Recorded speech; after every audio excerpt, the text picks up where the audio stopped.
আজকের গল্প এক বদমাশ সিংহ ও চালাক শিয়ালের। সিংহ রাজা প্রত্যেক দিন বনের পশুদের হত্যা করত। এই দেখে বনের পশুরা খুব ভয় পেতে লাগলো। বনের পশুরা ভাবলো, সিংহ যদি এইভাবে প্রত্যেক দিন শিকার করতে থাকে তাহলে বনের আর কোনো পশুই থাকবে না। সিংহের গর্জন শুনে পশুরা ছুটে পালিয়ে গেল। রাজা সিংহ মশাই এইভাবে প্রত্যেক দিন বনের পশু হত্যা করত। এইভাবে পশুরা বনের মধ্যে ভয়ে দিন কাটাতো। এদের মধ্যে শৃগাল খুব চালাক ছিল। সে ভাবলো একটা সভা ডাকতে হবে। বন্ধুরা, সিংহের হাত থেকে বাঁচার জন্য আমাদের সবাইকে খুব সাবধানে থাকতে হবে। যে কোনো সময় সিংহ আমাদেরকে তার খাদ্য বানাতে পারে। এইভাবেই পশুরা ঠিক করলো সিংহের কাছ থেকে তারা দূরে থাকবে।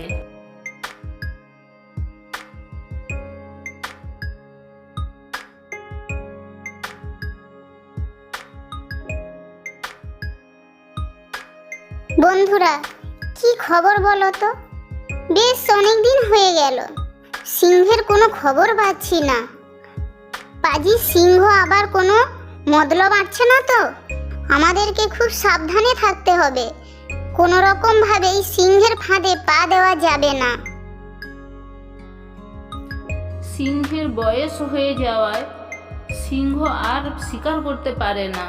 তার শরীর দুর্বল, চোখে ঠিক মতো দেখতে পায় না। সিংহ ভাবলো, এইভাবে দিনের পর দিন না খেতে পেয়ে আমি তো মারা যাব। আমাকে কোনো একটা উপায় বের করতে হবে।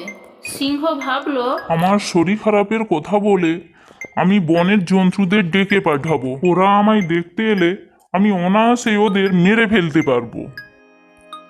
এই ভেবে সিংহ গর্জন করতে লাগলো।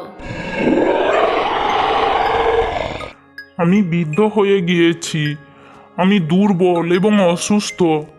তোমরা সবাই আমায় দেখতে এসো। এই বলে বদমাস সিংহ জোরে জোরে গর্জন করতে লাগলো, যাতে বনের পশুরা শুনতে পায়।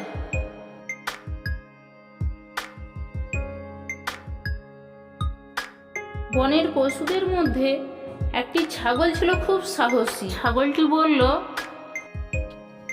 আমি সিংহ রাজার সঙ্গে দেখা করতে যাব। ছাগলের কথা শুনে শৃগাল বলল, যেও না বন্ধু, সিংহের সঙ্গে দেখা করতে যেও না। ও নিশ্চয়ই কিছু একটা মতলব এঁকেছে। ও বড় পাজি, তোমায় মেরে ফেলবে। যেও না বন্ধু, তুমি যেও না।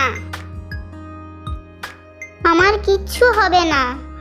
ও নিশ্চয়ই বেচারা খুব অসুস্থ। ওকে আমি দেখে আসি। আমি দেখে এসে তোমাদেরকে সব জানাবো ওর কি হয়েছে। সাহসী ছাগল সিংহের সাথে দেখা করতে চলে গেল। কারোর কথা শুনল না।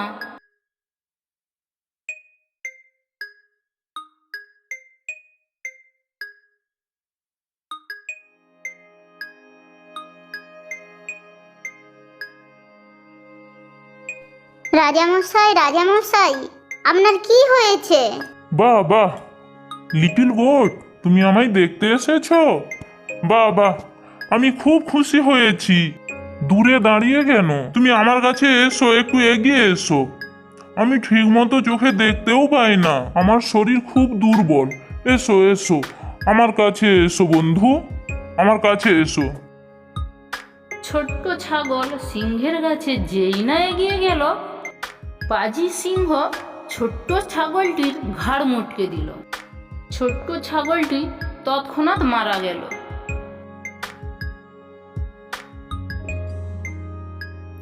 এইভাবেই বনের পশুরা প্রত্যেক দিন সিংহের সাথে দেখা করতে এসে অনায়াসেই প্রাণটা হারাতো।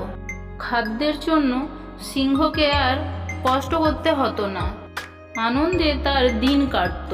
কিন্তু সিংহের চালাকি বিদ্যা শৃগাল ধরতে পেরে গিয়েছিল। সে বুঝতে পেরেছিল এটা সিংহের একটা চাল। বনের অধিকাংশ পশুদের খোঁজ খবর নেই। আমি নিজে গিয়ে একবার সিংহের চালাকি বিদ্যাটা দেখে আসি। এই ভেবে শিয়াল চলল সিংহের সাথে দেখা করতে।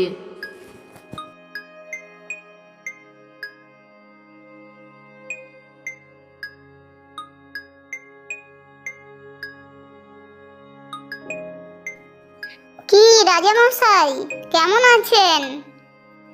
শুনেছি আপনার শরীর ভালো নয়। আপনার সাথে দেখা করতে আসবো বলে সময় করে উঠতে পারি না, তাই আজকে দেখা করতে চলে এলাম। খুব ভালো করেছো বন্ধু, অনেকদিন তোমার সাথে দেখা হয় না, তোমার কথাই ভাবছিলাম। আসলে আমার শরীরটা খুব খারাপ, আমার শরীর খুব দুর্বল, আমার নখে দাঁতে জোর নেই। আজকে তুমি আমার সাথে দেখা করতে এসেছো, তোমাকে আমি কি বলে যে ধন্যবাদ দেবো খুঁজে পাচ্ছি না। আরে না না রাজামশাই, ধন্যবাদ দেওয়ার দরকার নেই, এটা তো আমার কর্তব্য।